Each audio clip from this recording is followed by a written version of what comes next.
Ukrainian officials say an infant is among at least 4 people killed in Russia's largest air attack of the war. Trey Yangsta is tracking the fallout from Kyiv. Hi, Trey.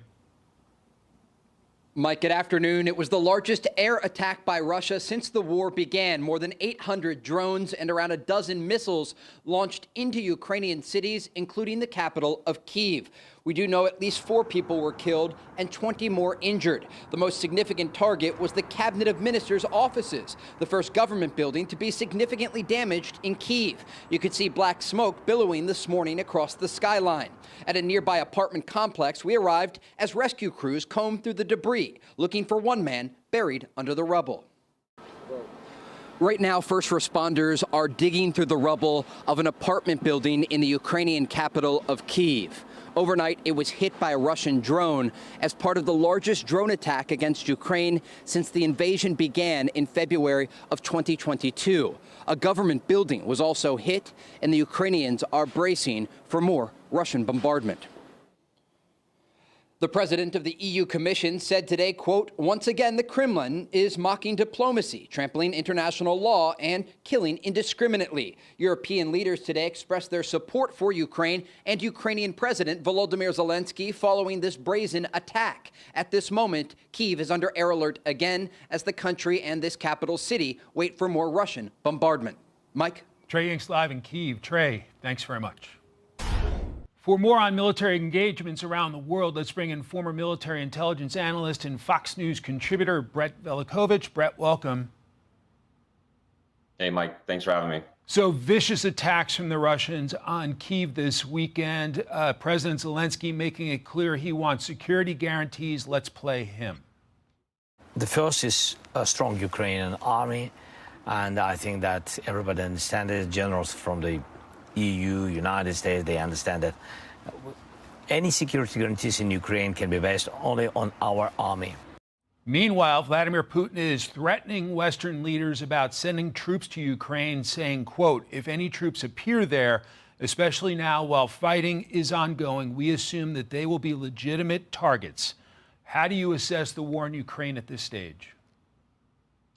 Well, right now, with Russia continuing to issue these warnings as European leaders are meeting with Zelensky, I just think that Putin's words are loud these days because his leverage is shrinking. I mean, every time Russia makes these threats, it only proves how effective Western cooperation has been to support Ukraine. And all it's doing is strengthening NATO unity instead of dividing it. And now Putin has a bigger problem than before, Mike. President Trump is getting tired of his games and starting to see through the lies.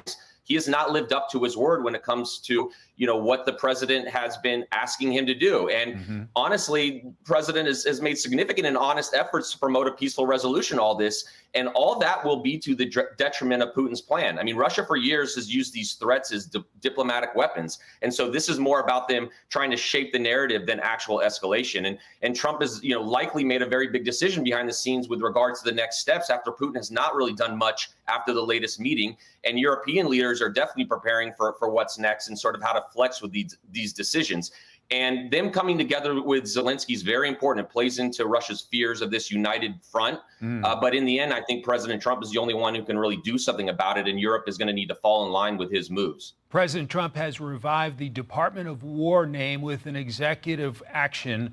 I spoke with Florida Republican Congressman Greg Steube, a military veteran, about that. Let's play him. We shouldn't be just about defense. We should be about offense. You're seeing that going after narco terrorists. You're seeing that taking out the Iranians' nuclear facilities. We have a different president who stands for strength and honor in our military system.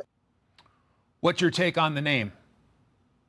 It's an important move. I mean, it emphasizes action and not reaction. We're not just about protecting Americans after an attack. We're about confronting active threats. And words matter in diplomacy. Calling it war, it reminds the world that America is not going to hesitate to act. In a lot of ways, we are at war, not in the traditional sense where we have troops charging up hills, but war looks a lot different these days. It's covert. It's fought with cyber, AI, drones, offensive intelligence operations. And make no mistake, our adversaries are at war with us. China's been in an economic war with us for years. And so I think renaming this department, it signals to adversaries that America is prepared for conflict if challenged. And that's a defensive posture because Trump has been pretty unapologetic in America's strength and America First leadership. I've seen it firsthand that many of our adversaries saw us as weak and indecisive due to previous administration's actions. And so now they're going to take notice of this, and they already are. We saw the importance of going on the offense, even with Venezuela, going after the cartels who fuel their government and hitting them in international waters before it can hit our shores. And that's what it takes to defend American communities, is going on the offense. So I think we need this change, and it's long overdue. Then there's a New York Times report on a top secret SEAL Team 6 mission into North Korea back in 2019, which the Times reports fell apart. Quote, a North Korean boat appeared out of the dark, flashlights from the bow swept over the water. Fearing that they had been spotted, the SEALs opened fire. Within seconds, everyone on the North Korean boat was dead. What is your assessment, Brett?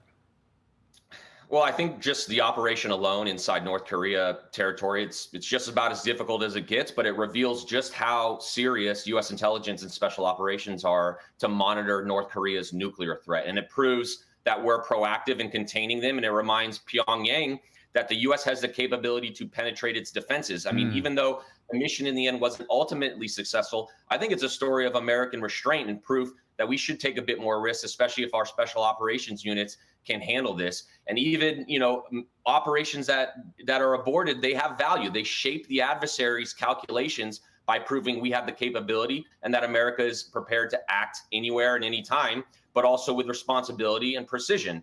And so, pretty impressive that we are able to have this readiness, but also operate without recklessness. And so in the end, I think it's a good thing that we're monitoring the nuclear threats within North Korea. Brett Velikovich, thank you so much for your analysis today. Thank you. Hey, it's Will Kane. Click here to subscribe to the Fox News channel on YouTube. It's the best way to get our latest interviews and highlights. And click to subscribe to the Will Kane podcast for full episodes right now.